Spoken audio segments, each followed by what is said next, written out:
Hello and welcome to 0 Point Energy, where there's 0 Point what we talk about and just as much energy. My name is Sean. And this is Jorge. What the fuck, man? I'm already laughing because of our fun movie choice for tonight. We are doing a double feature of presidential proportions. Literally. For tonight, we watched a great Peter Segal movie, My Fellow Americans, 1996, starring Jack Lemmon, Dan Aykroyd, James Garner, Wilford Brimley, diabetes. And that insurance thing. But yeah. Also, God rest his soul. It's such a great movie. And immediately after same day, I forget exactly the order we watched these in, but we also watched Manoftheyear, Robin Williams. A fucking amazing movie. I hadn't seen it before, but yeah, it's pretty good. It is. It's hilarious. Both of these movies are great. But we're going to start our discussion with My Fellow Americans because I feel like there's not a lot to talk about, but there is a lot to talk about because this movie is just... It's Deadpool before Deadpool. Oh, yeah, definitely. It's just one-liners constantly, little snarky digs. I love it. Now, this movie it's like you said, it's Deadpool, but it's not just Deadpool. It's a commentary. It's comedy. It's serious. It hits you in the feels. Like, literally, if my feels had nads, it would be kicked. That's a good way to think of it. And there are a few moments. I cannot speak English today. Jorge, take it away in Spanish. Ok, bueno, en esta película lo que vamos a hacer es entender la diferencia entre la comedia y la... No, forget it. You know what? I'm not going to do that. Let's just continue. Okay, that's enough of that. There are a lot, not a lot, but a good handful of moments in this fun comedy movement. Wow, I'm really fucking up the English language tonight. Thank God nobody listens to this. ¿Estás bien? ¿Estás fumando mota? No. There's some great moments in this comedy movie where it actually hits you in the feels. It gives you a moment to pause and really think. And it is a bit of a commentary. Like, it's a commentary on the state of America. It's a commentary on politics. But this movie's 25 years old now. And it's still fucking relevant. Like, this movie could have been shot 2 years ago. Exactly the same script. And it'd be perfectly there. I mean, the movie's... Like you said, honestly, at this point, I would kind of consider this timeless. Because, like you said, it applies 2 years ago, 13 years ago, about 20 years ago, yeah. We could back this 50 years. Pretty much any time between mid-70s till now. Yeah. This movie is a great, just, satire about America's current political system. I mean, we can start with the feels, if you don't mind. Yeah. I mean, there was this point where... Okay, basic rundown. These two actors, they're Jack Lemmon and James Garner. Those people who are younger than 20 probably don't know them, but these are great actors, and they play a Republican and a Democrat. I'm not sure if respectively. Am I saying that right or no? Yeah, Jack Lemmon's character is Republican Senator Russell Kramer from Ohio. Right. And the other character is James Garner playing the Democratic Governor Matt Douglas of Indiana. Right. Okay. So, these guys are basically president, and then the other guy was the president, and then they hate each other. They hate the way they do things, because the Democrat...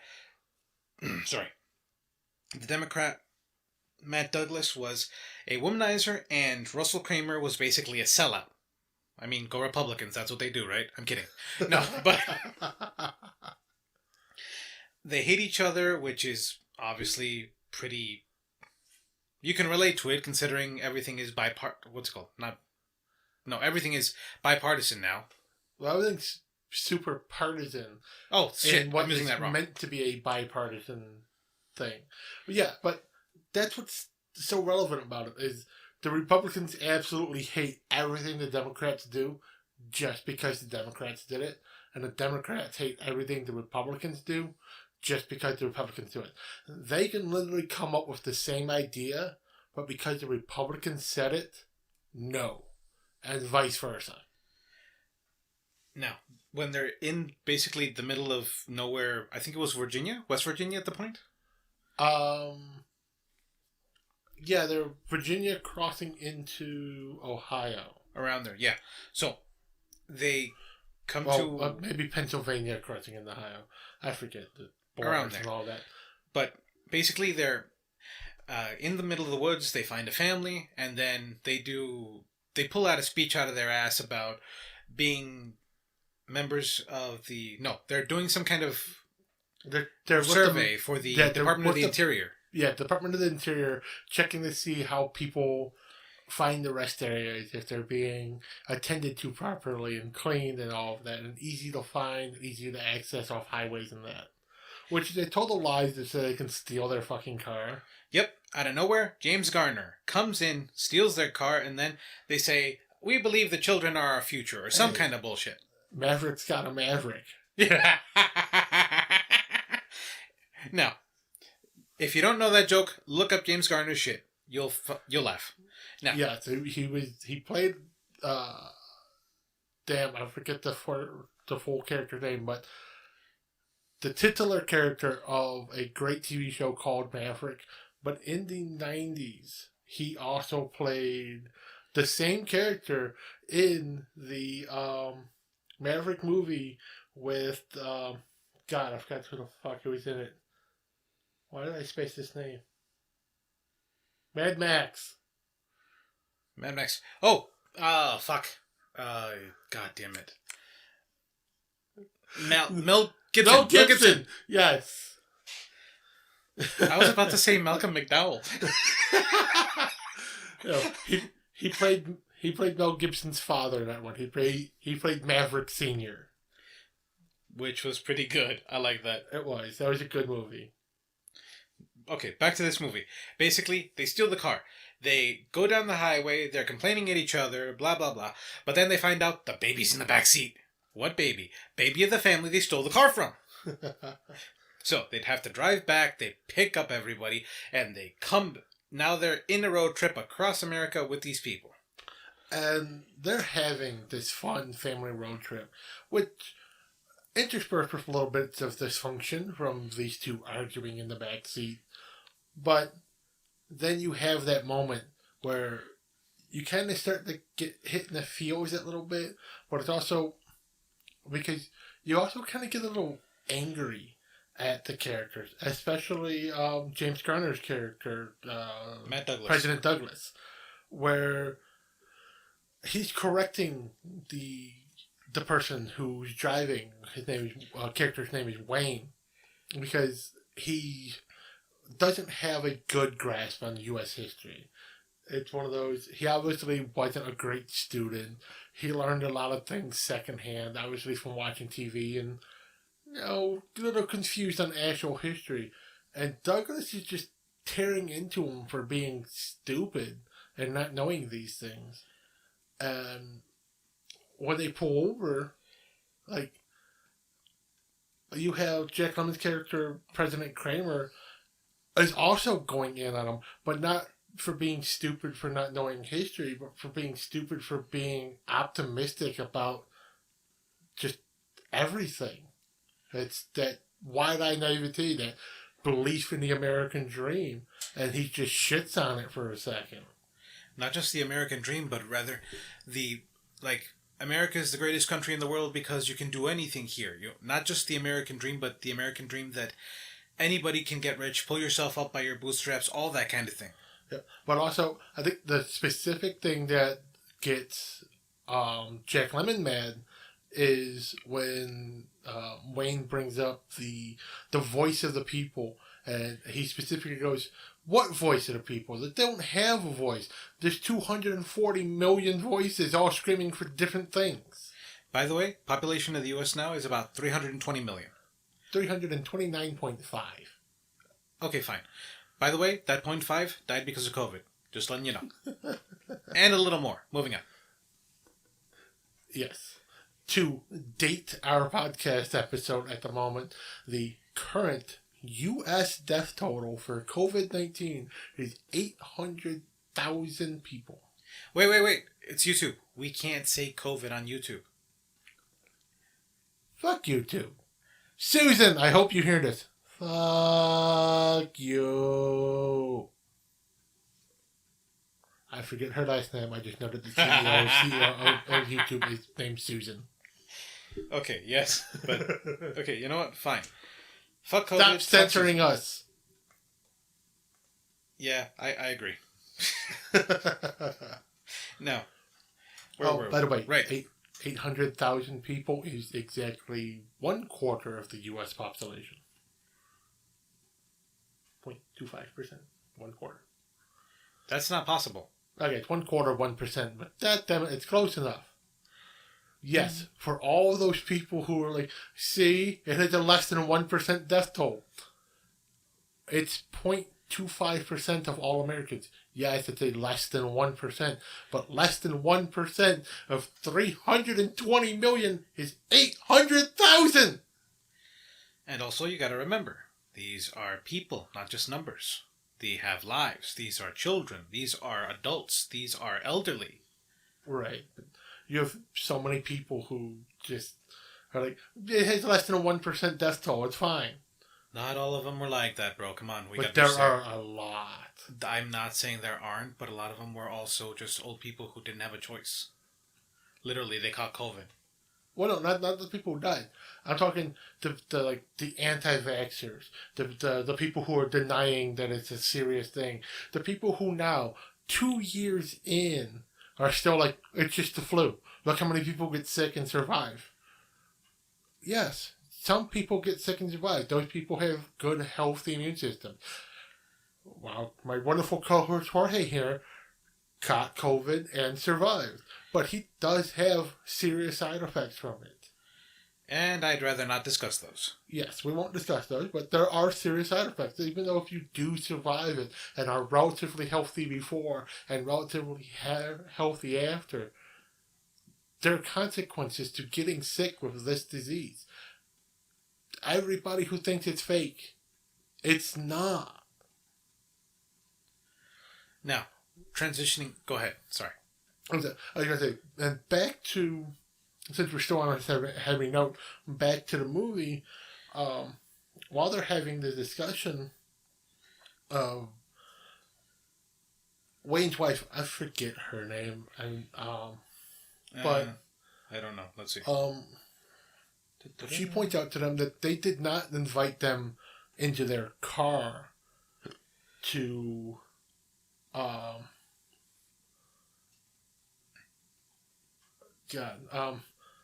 didn't invite them into their car for a family road trip.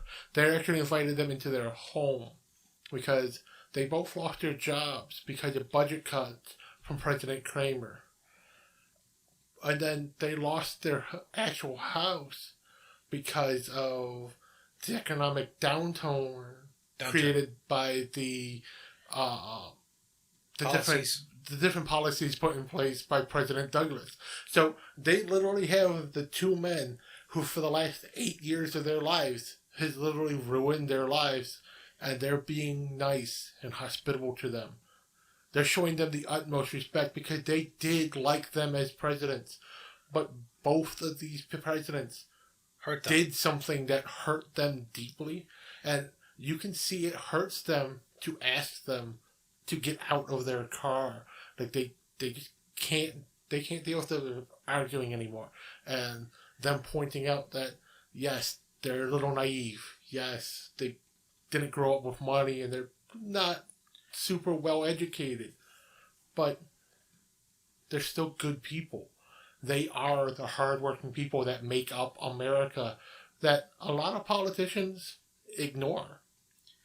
And in the immortal words of the poet John Mellencamp, ain't that America, you and me? Ain't that America, home of the free? Yes, I'm satirizing, but I'm also kind of serious. Seriously. Yeah. Now, back to the comedy. Back to the comedy. The entire time that this heart-wrenching moment is happening, there is a baby shitting in this woman's lap. And just interspersed kind of throughout the scene as you get... Yeah, a lot of that. Exactly like that. Like the Foley artist on this movie was fantastic, just for those squish sounds of the baby. Like, we watch a lot of movies with the subtitles on because one, we just like to read, and two, I have a memory thing where I only remember lines from movies if I read them. I don't always remember what I hear. Yeah, I know what you mean. And I love that the subtitles for when they find out that the baby's in the car, it says baby cooing, but the sound effect you hear is while they're driving on the road. Yep. The both of them with just disgusted look, turn to the back seat. Now, another comedy part is earlier when they were just escaping out of DC. They meet up with a trucker lady who was at the truck stop at the gas station, and they said hi. They did their whole speech thing about the Department of the Interior. Why do they say the Department of the Interior though? No, they said IDOT, right? No, this is the Department of the Interior. Okay, yeah, they kept doing that. Transportation. That's it, transportation. Okay, so then they meet up with the trucker lady. It's Conchata Farrell, who anybody who's seen 2.5 Men, or just about anything in like probably the last 20 years, you would know her as the snarky, just wonderful, snarky, heavy-set woman. And she's just so wonderful and funny. I love her. She plays a bitch perfectly, but you never angry at her for it. She's just like, yeah, no, I get it. That's entirely my fault that you're being an ass to me right now. Now, they convince her to let him take a ride up to Cleveland by giving some sort of really rare watch called the Constellation.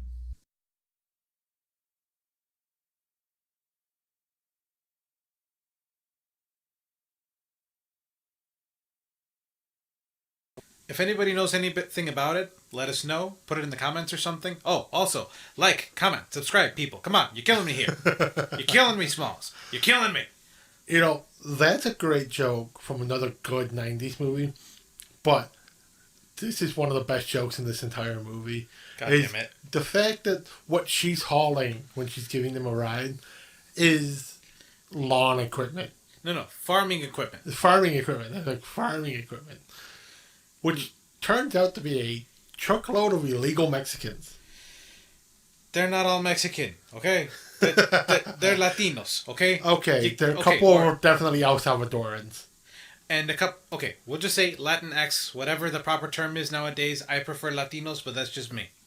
People from north of South America, but south of Texas. Okay, moving on. Okay, anyways, so then we have some kind of break in the movie where we have everybody's favorite storyteller, Michael Peña. He literally goes into a rant and he completely ruins the rest of the goddamn movie by going into a little rant like he did in frickin' Ant-Man. He does, but it's awesome. It's worth watching this 25-year-old movie. This is the first movie he does that in. No, we're just fucking with you. See, you shouldn't have told them that we were fucking with them. Why not? Because it would make people go see this great movie then. Okay, fine. We'll cut it out in post.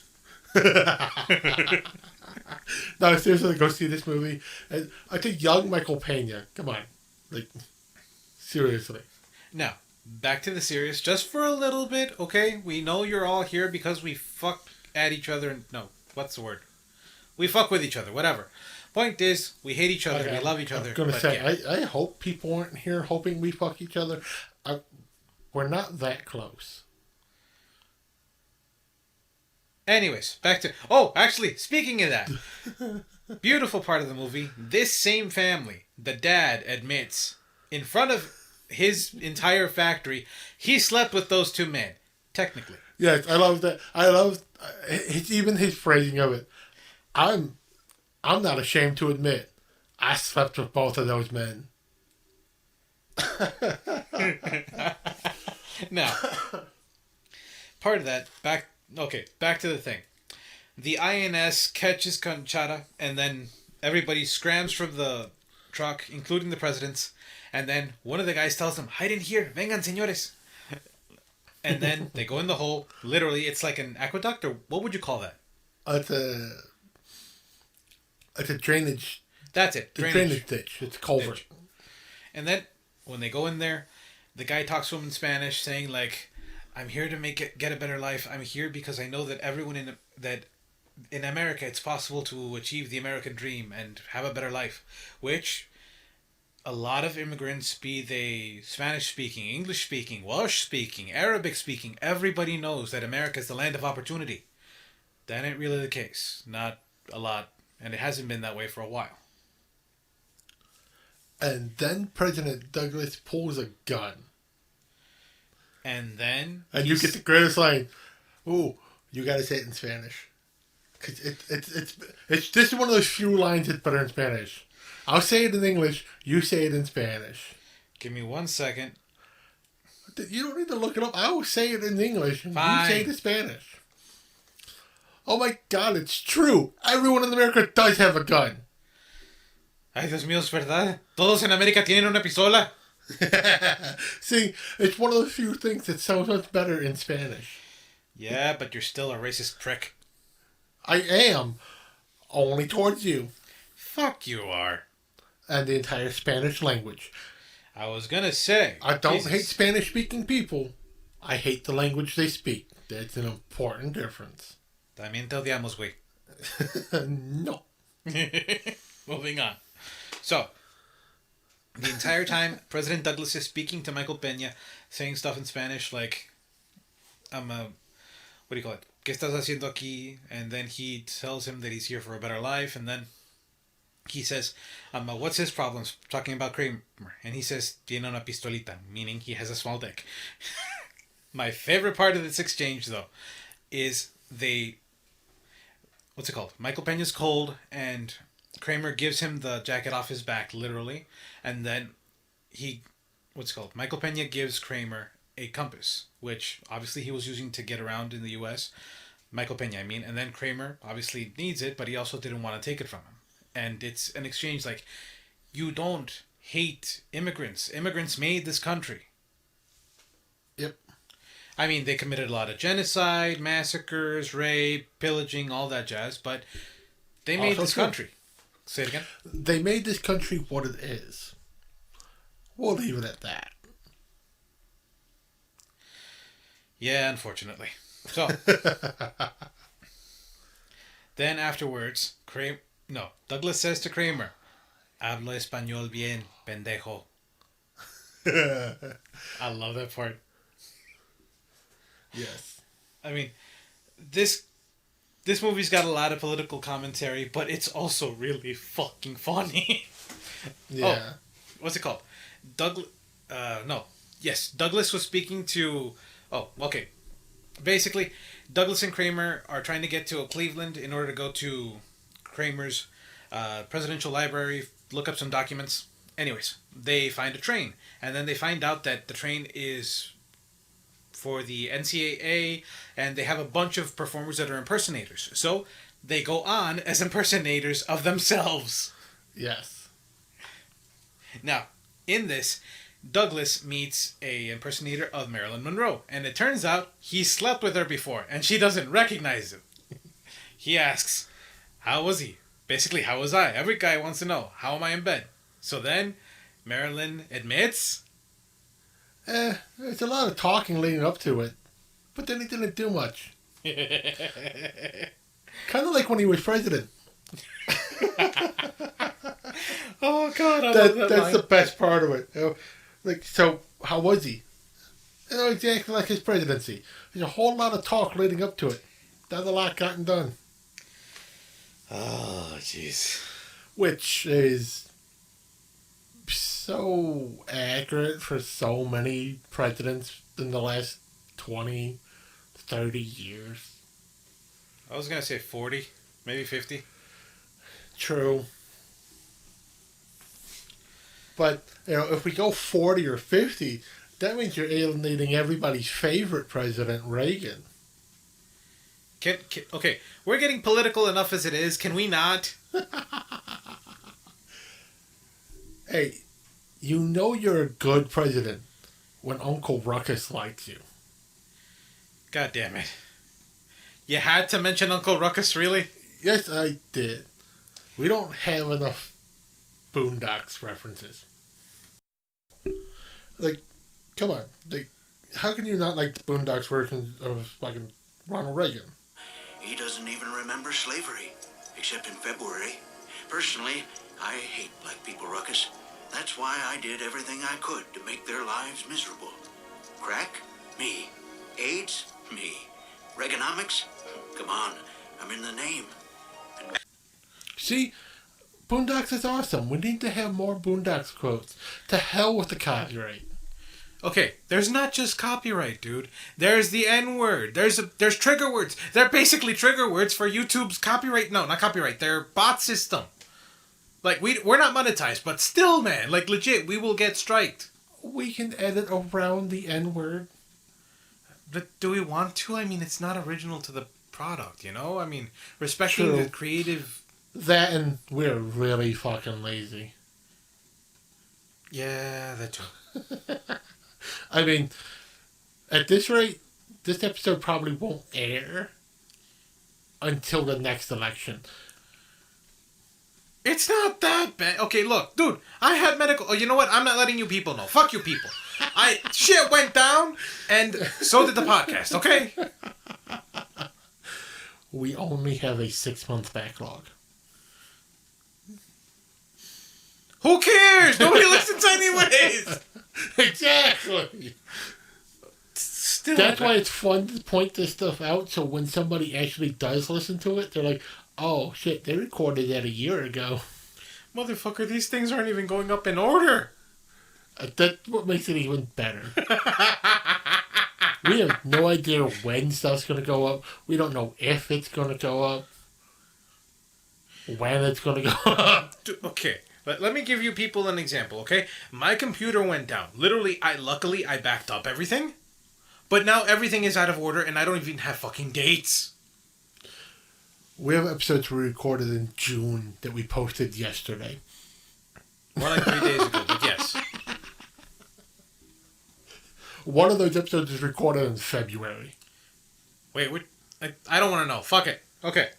Moving on. You know what? Basically, this movie has a lot of funny moments. Some of them are small, some of them are huge, and it's hard to go over all of them, especially when we're doing a double feature. You know what? Yes. Watch the fucking movie. I dare you. I dare all of your asses. It's a great movie. Yeah, it's 25 years old, and we could go through the entire plot, but watch the goddamn movie. Look, basically, two old men who hate each other have to go through a struggle together, and comedy ensues, as well as a few misunderstandings that are fucking amazing. Basically, they proved that bipartisan politics don't work. You have to work together and eliminate the bipartisanship. One party. They had to work together. They had to work together. Yes, partisanship, people. Partisanship. Learn the word. Yeah. And if you don't know it, look it up on the dictionary. I'm not reading dictionary things on this again. All right, now, on to Man of the Year. I really feel that this movie warrants and now for something completely different.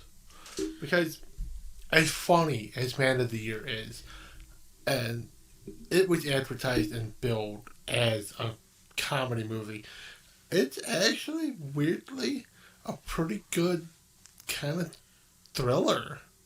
Yeah, actually, I really agree. I mean, it has its funny moments at the beginning. I mean, that's when it's at its funniest. I mean, it's comedy, but then slowly it morphs into, like you said, a thriller. Yeah, I mean, the first 10, 15 minutes, they're a little slow. They're getting into it. They're like, you realize that the funny man is a serious politician. Like, he's basically Bernie Sanders. Okay, but then hold on. For a little background, Man of the Year came out in 2006. We got Christopher Walken, Laura Linney, Robin Williams, Louis Black. This movie, like, you think about it, should be fucking hilarious and, like, dark comedy up the wazoo. But, no. Oh, it kind of is. But like I said, like, the first 10, 15 minutes, a little slow. It's literally Robin Williams' character. I forget the character's name at this point, which is, I just feel bad because we just watched this movie a few minutes ago. Tim Dobbs. Oh, Tom Dobbs. Tom. His character is a political satire news person. You know, kind of like Bill Maher, Jon Stewart, Stephen Colbert. Yeah, Stephen Garner. You know, that type of political humor, that's what his character does for his show. And he decided to run for president. But his whole campaign is based off of him being a serious candidate, not being a comedian. So the beginning of the movie is you seeing that serious side of him, that good, basically good politics. Like he is serious about things. He wants to reform the education system. He wants to inform how different the departments within the government work. And, like, honestly, if a candidate ran on all the policies that he was running on, I would vote for him. Oh, no, I agree wholeheartedly. I mean, during the movie, we were discussing this. This guy is basically the best parts of Donald Trump being a celebrity, plus the politics, and tired of the game being the game that is Bernie Sanders. Yeah. And I think that's what makes it great. But then you have that shift where he realizes that the people who are his fan base for a reason. So he spends the entire last 2 weeks of the campaign just being him. And he goes hard and it's funny. And this starts like the whole next 30, 40 minutes of the movie where it's just a fun movie. Just seeing this guy just basically doing stand-up routine after stand-up routine at rallies and stuff. But then it turns out he actually wins. Like, he's trailing at the beginning of the movie, and then he decides to just start being funny and attract his audience, and he wins. And that's what leads to the serious kind of political thriller part of the movie is he won because of a computer glitch.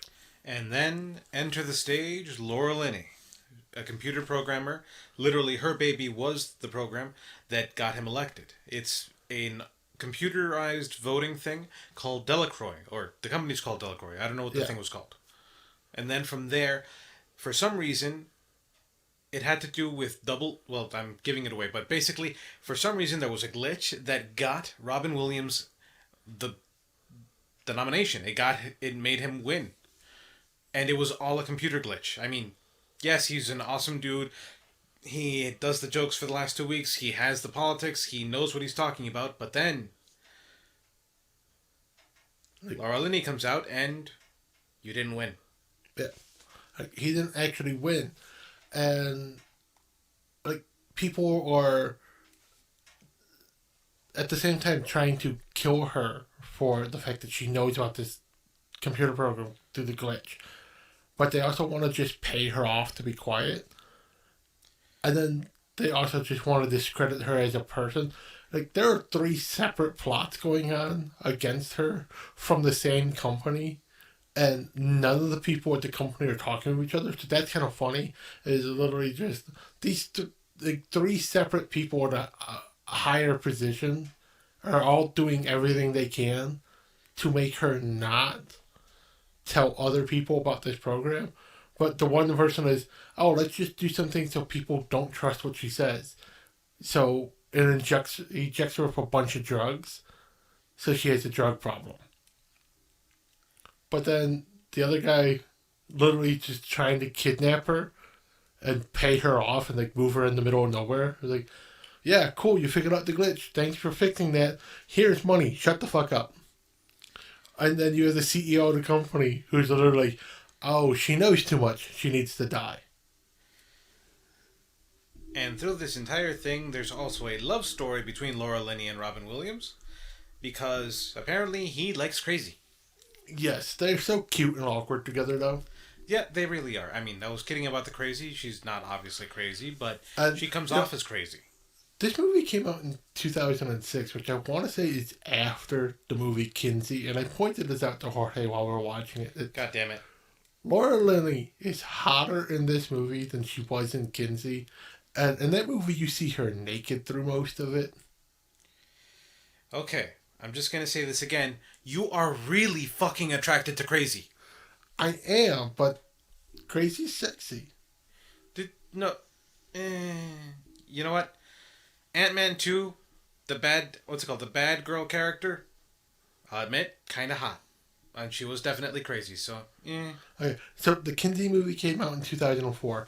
So 2 years of difference and some hair dye. Because she had her usual dark hair in that movie. Dude, if there's anything that online makeup videos have taught me, especially the Asian ones, makeup is fucking magic. Also, different hair colors can really change the way your face looks. Well, the strawberry blonde works for her so much better than her natural, like, brunette. Yeah, I can see that. Then again, it's really hard to do strawberry blonde wrong. At least in my experience. True. Then again, I went to a high school with a bunch of white people, so... Also true. And same.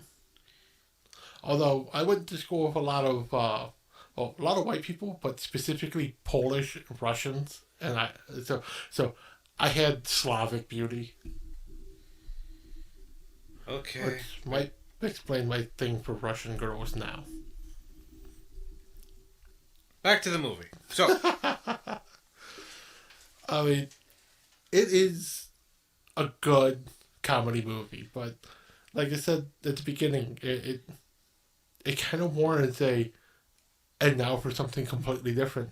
After we just talked about My Fellow Americans. My Fellow Americans is almost the same type of movie where it is a political thriller. It's a legitimate, like the kind of political espionage movie. yeah. But it is funny start to finish with those little moments of serious. This is 3 separate movies. Man of the Year is literally, it's a serious movie, it's a comedy, it's a thriller, it's a romance. It's those 4 movies.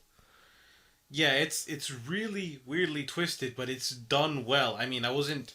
It's also paced well. Like, the beginning is that kind of serious drama where it kind of starts like at the behind the scenes, like telling the story of how this man became president. And now, then, behind the music. No. Pretty much. And, you kind of get that, and you see the little news interviews and everything, and you can see why he might not have been the most popular candidate. Like, he's popular enough that people want him on the ballot, but not popular enough that he'd ever win. But I mean, that's the thing. We literally had a reality star president, and he won. I mean... Yes. Obviously, he wasn't as serious as Robin Williams portrayed the character in this movie. But at the same time, that means that there is potential there for it. I mean... Yes, that man wasn't serious at all. Like, nobody expected Donald Trump to actually win. Yeah, I mean, fuck. When I heard he won, I was like... How the fuck? Just... You know what? Fuck YouTube. How the fuck did this motherfucker actually fucking win? Cheetolini should not have been on the... Okay, I'm shutting up. Sorry. Okay, I'm getting too the loud. Electoral College and giving dirt states 10 extra votes. You should not get more votes because you have less people. You should get less votes. I agree. But also... I don't know. There is a rational balance to it. And it technically is a really good system. It's just every now and then the results are way the fuck skewed. Now and then? Really? Really. Gerrymandering, man. Gerrymandering. Well, that, yes. Okay, moving on though. We're getting to... This is political, but we... you know what I mean. There's a line. I just don't see where the line is. It's too frickin' small. I'm too tall. I'm not really, but still. I mean, we do get a couple of good one-liners from Lewis Black. Oh, God. We get some wonderful Walkenisms from Walken. There's got to be a couple. Hold on. Here we go. Okay, one quote, apparently. Tom Dobbs quoting Benjamin Franklin. I don't know if this is true. If it is, holy shit. Politicians are a lot like diapers. They should be changed frequently, and for the same reason. Which is obviously an intelligent way of saying, you're full of shit. Yep. See, your delivery works. Let's try it this way. Politicians are a lot like diapers. They should be changed frequently and often for the same reason. You added a word. I added a word, but it's that inflection. Whatever. Alright, fine. Politicians are a lot like diapers. They should be changed frequently and for the same reason. In case you didn't get it, they're full of shit.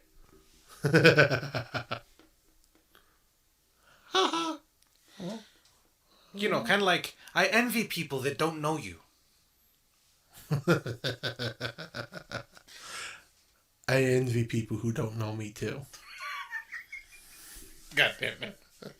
Okay, moving on. I mean, like you said, it goes serious, comedy, and then serious, like thriller, like holy shit, what the hell's happening? Because the interspersed throughout the comedy and the thriller are romance. Yeah, I mean, because it is an awkward interaction between Laura Linney and Robin Williams, but it gets cute and it's believable. It's not just... It's so awkward and cute. Like I don't believe this is an early 2000s movies. This is more like one of those late 90s, super early 2000s movies, like 40-Year-Old Virgin. But we're not... Yeah. No. Where it's just that... like when the two main love interests meet, it's that weird, awkward, will they, won't they, why won't they just have a conversation? You know what this reminds me of? Friends with Ross and Rachel? No. Yes, will they, won't they? Oh, or nobody Rachel cared. and Joey. What? But nobody cared. Some of us cared. Yeah, those of you who had no life. There were better shows on. I was 7. There were better shows on. There were, but I didn't have a choice. There were better shows on. There were, probably, but I still like Friends. Moving on.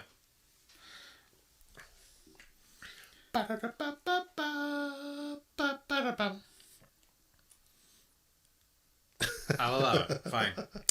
So, now, throughout this, Dobbs is making his jokes. He's getting elected. I mean, the entire time I was thinking that they mention in the movie little facts like people keep mentioning that they get their news from people like Jon Stewart, Bill Maher, Tim Dobbs, because Tim Dobbs is the character in the movie. But the idea is they're people who actually do the research. They actually tell us things in a simple, digestible, funny way so that we can learn what's depressing. We can still laugh at it, but then we have to do something about it.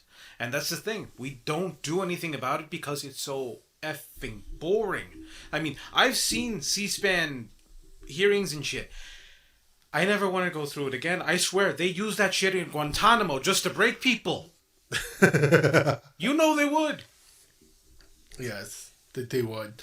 Honestly, we're not the only country that broadcasts the C-SPAN type coverage.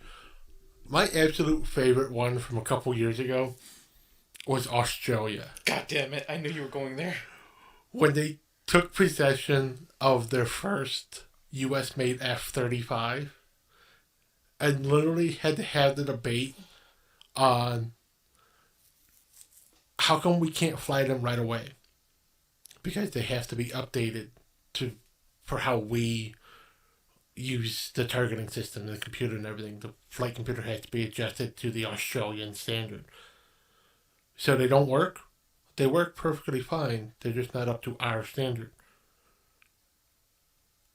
So they don't work? No, they work fine. We could put a pilot in them today and fly them. So why can't we fly them? Because we need to calibrate them for our standard. So they don't work?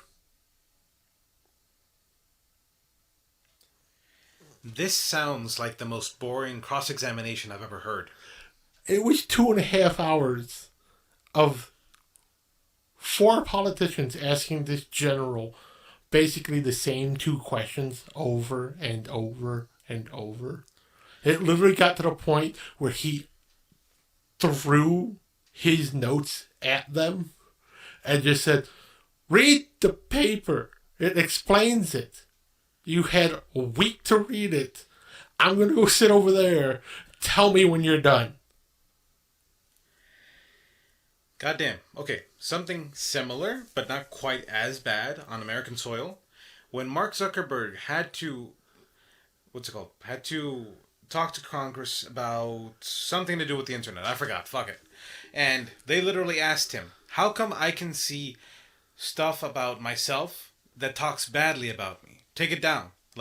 And then literally, Zuckerberg said, I don't control the internet. I only control Facebook, and even so, it's protected by free speech. It's libel. It's a public forum. It's free speech. You can't just take something off the internet. And yeah, like you said before, if you're born after a certain age, you really shouldn't be in Congress or in office. You don't understand how the technology works. Or alive anymore.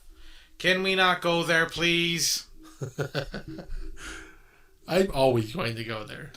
I don't like old people. What? I don't like old people. I'm very ageist. Okay, I'm like a 2,000-year-old in the body of a 31-year-old. Yeah, I know, you're fucking ancient. And now you hear the songs of Egypt in the wind. No. Just... Sounds like Streisand. What?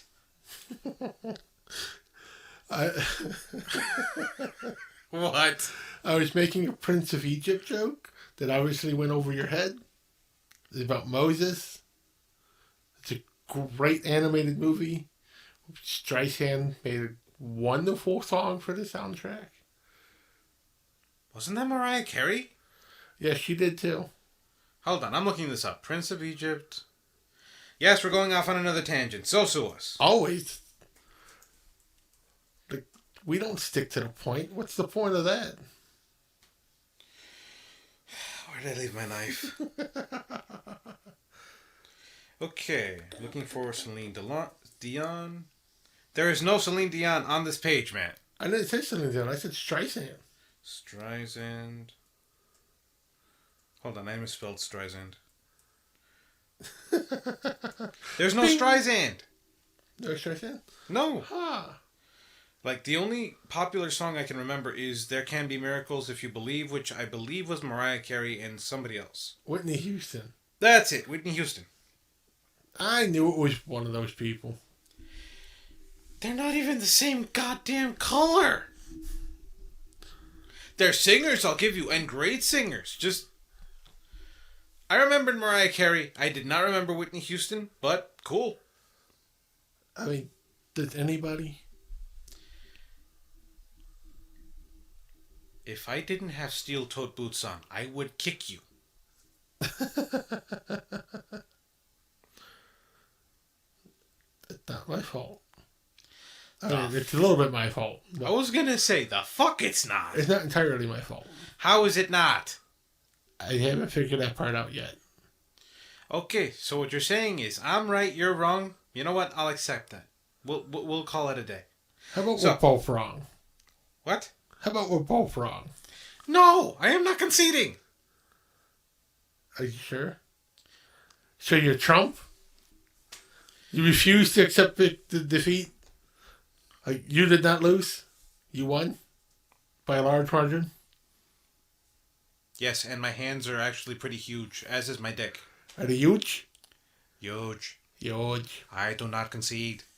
But wait, no, that wasn't Trump. Meh. Do you know how to use the words? All the words. The best words. I even make them up. Kofefe. Kofefe. Okay, back to the movie. Just...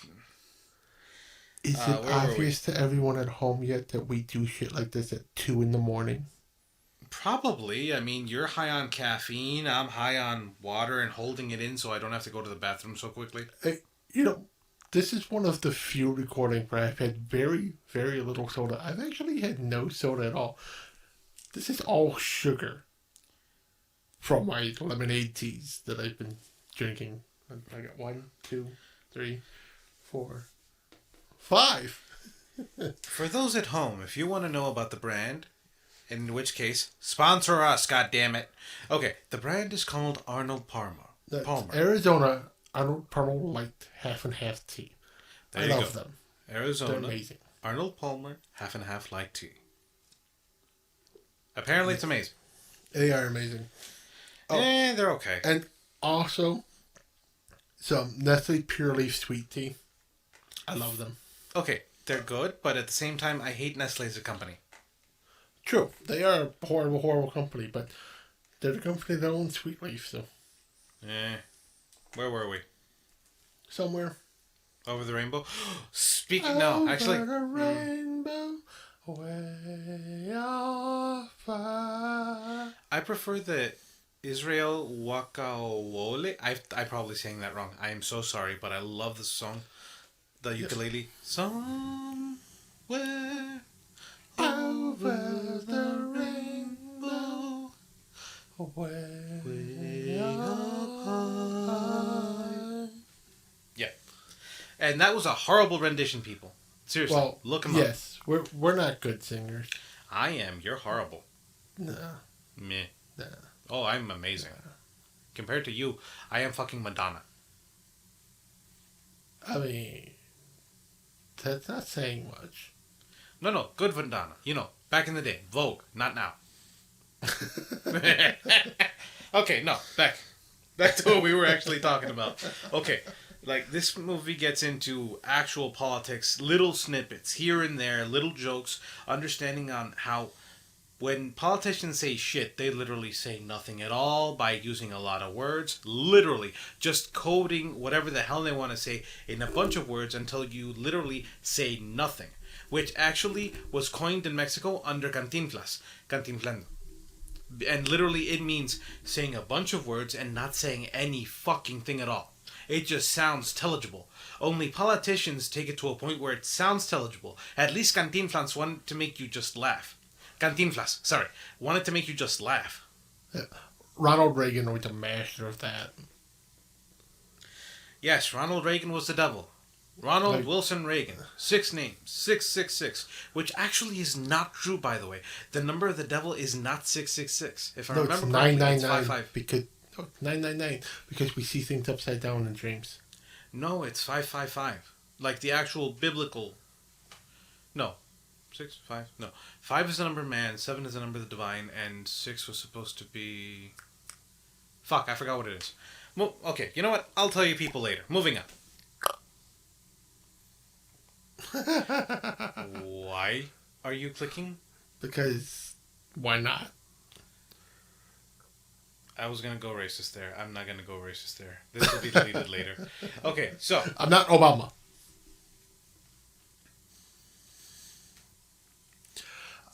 Yeah, I know that one was a bad joke, but it's weird. Trying to think of things to say for this stuff is hard. I mean, this is 2 movies that one is almost 30 years old. One is almost 20 years old now. But both of them fit so well within the current landscape of politics and media in general, and how the American just political system works. And some of that's a little sad, some of that's kind of funny, and I like how they had two different takes on it. Like, we have the one pure comedy that has bits of serious mixed in with it, and then we have a very serious movie that has bits of comedy mixed in with it. Both are relevant. They're just as relevant when they were made as they are now. One thing that I think is actually really telling about Man of the Year is, let's imagine that Jon Stewart actually went on the campaign trail, didn't just be serious, he made comedy and actually joked about what was going on. Because we all know that, well, if you don't know, now you're going to know. Comedy is actually born out of tragedy. And the fact that we can laugh at something like an AIDS joke, a rape joke, stuff like that, it doesn't feel right. But at the same time, it releases the tension of that kind of subject matter. You know what I mean? And in this case, when Tim Dobbs, Robin Williams, literally tells the truth on live television and then steps down from the election, he doesn't even want to go again. He literally just steps down, is kind of telling of the fact, well, at least the way I interpret it is, he can't fix the system from within. He is the jester. He has to criticize. That's the only way he can actually participate in this game that is politics.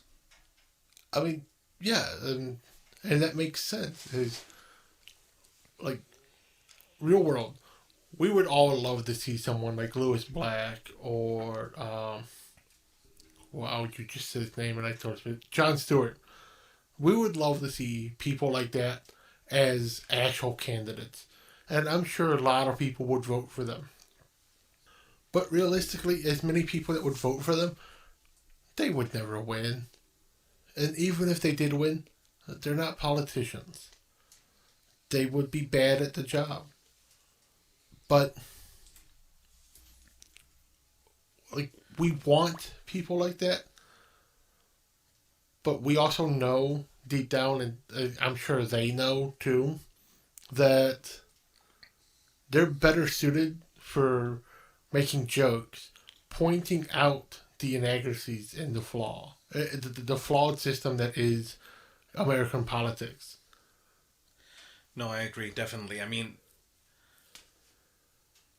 I wish we could fix it. I mean, like you said before, anytime after 1960, 1970, these movies still fit. So this has been a problem for so fucking long. Yeah.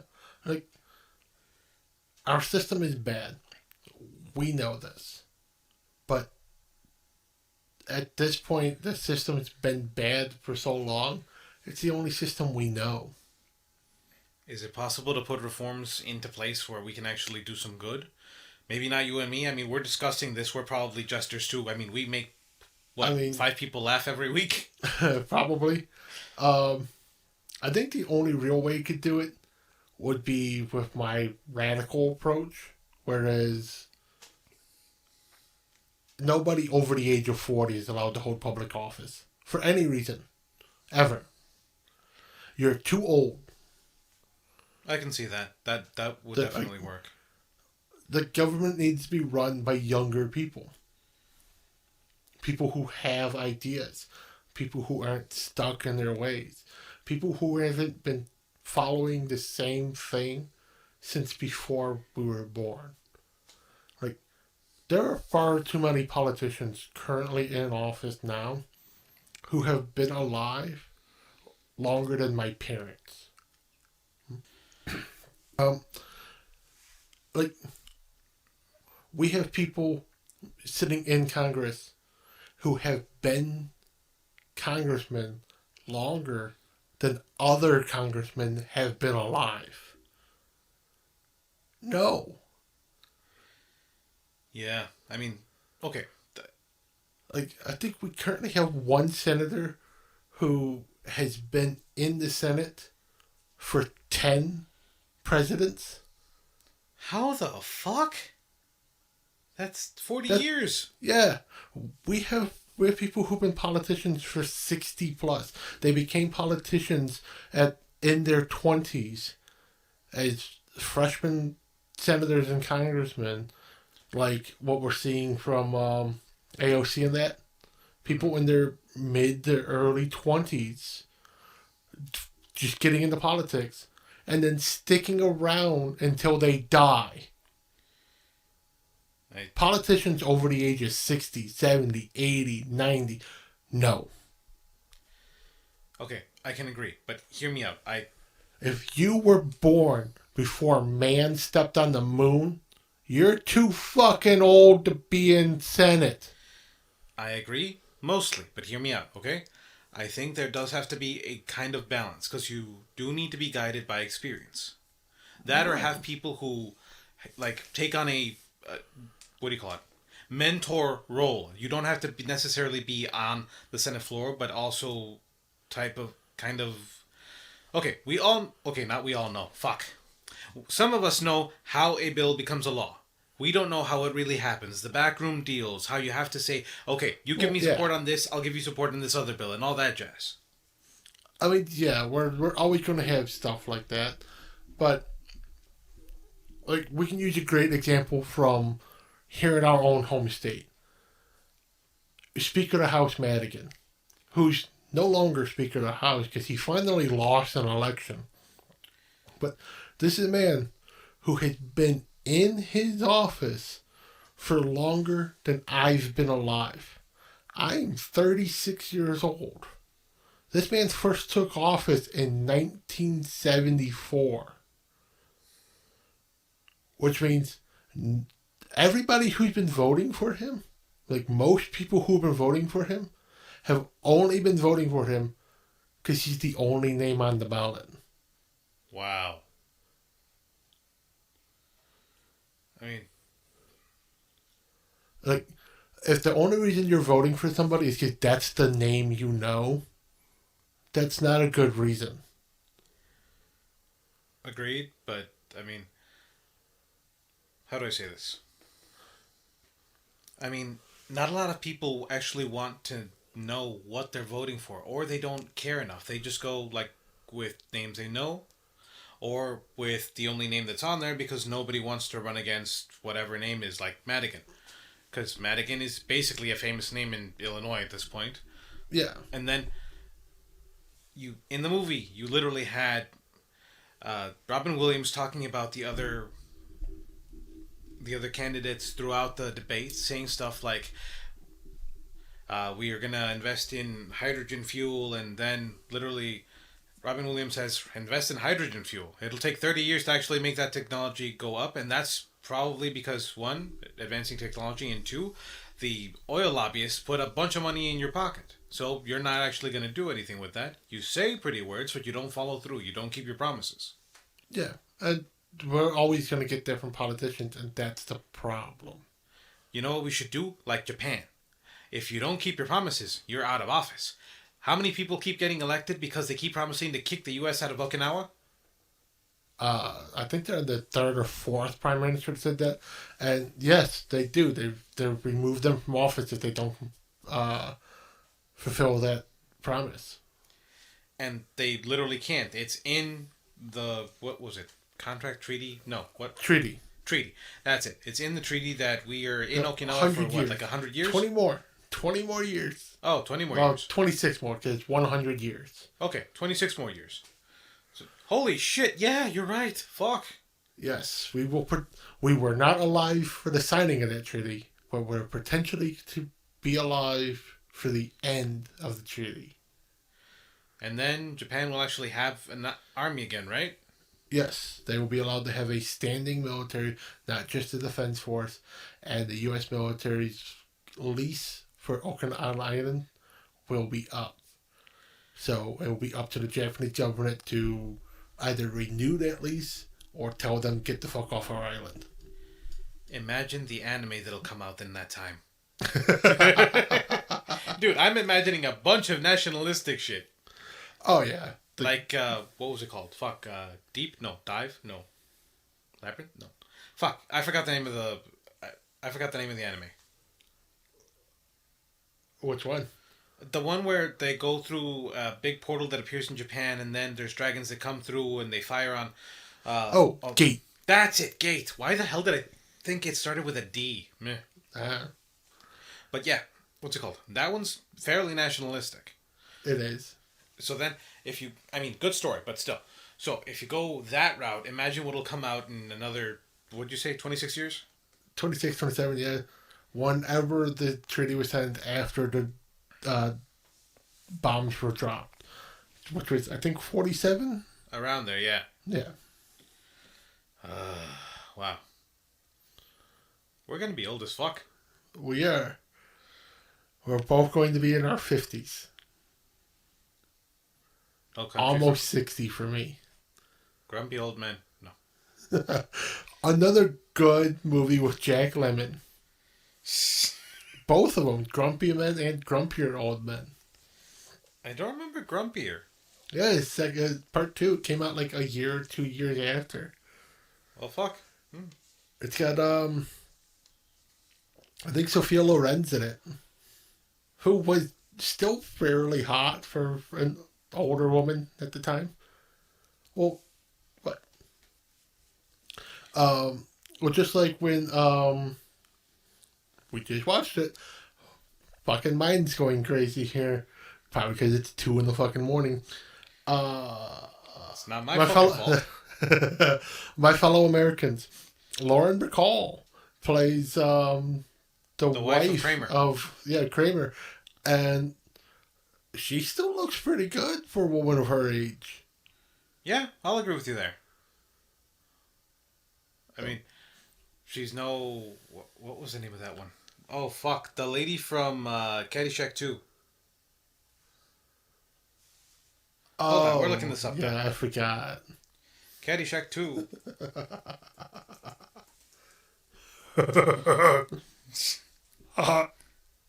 Caddyshack 2, 1988, with Dan Aykroyd. Let's take a look at the stars. Right, Diane Cannon. Yes. Very good looking woman. Jackie Mason is Jack Hartoonian. Great movie, but yeah, not as good as Diane Cannon. But then again, I don't know how old Diane Cannon was in '88. I think she was almost 50 or over 50 at the time. Let's take a look. She would have been in 50. She was 37. So yeah, she was born in 37, so yeah, she was about 50. 51. Yeah. To look good at 50, damn. I mean, it's not that hard to look good at 50.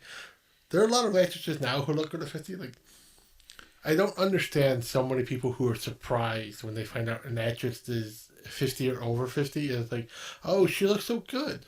Like, Sandra Bullock is, I think, 51. She still looks amazing. No, I agree. Marissa Tomei, Aunt May, the current Aunt May, she's almost 50. But she looks amazing. I don't know why so many people are so amazed by that. Cate Blanchett. Cate Blanchett, she is definitely close to 50. And she looks amazing. She's 51, 52, around there? Yeah. God, who else?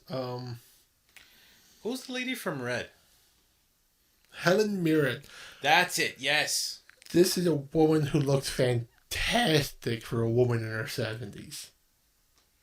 I salute her. Like, legit. Damn. Alright, now we're just talking about hot old women. Yeah, it is. On that weird bit of cringe, you guys get to know that, you know what? I'd do a 70-year-old. I mean, she looked like Helen Mirren. I mean, we're all gonna die sometime, so why not? Hell, remember in Yes Man, I forgot the name of the old lady, but she kept offering... What is his name? Fuck, help me here. Carrie. Not Drew Carey. What the fuck? God damn it. What? It's Carrie, though. You know who I mean. Carrey. Jim Carrey. Thank you. Skinny ass with a fat ass. No. Okay, no, but she kept offering Jim Carrey a gummy, and then he's like, fuck, I have to say yes. He says yes, and he's like, oh my God, yes. Like, how is it so wet? And yeah, he literally says a whole thing, and whatever. You know what? Power to you. She knows how to use her throat. I mean, do you remember hearing about frickin' not Barbara Bush, Reagan? What was Reagan's old lady's name? Nancy Reagan. Okay, she was apparently called the throat goat in Hollywood. Yes, she was the throat. Like, she was Superhead before Superhead was a thing. Yeah. I think the poor woman, she's dead now, and God rest her soul, but at the same time, like... She still had that Gluck Gluck 9000. God damn it. God damn it, man. I've also heard it called the Glippy Glozzy 3000.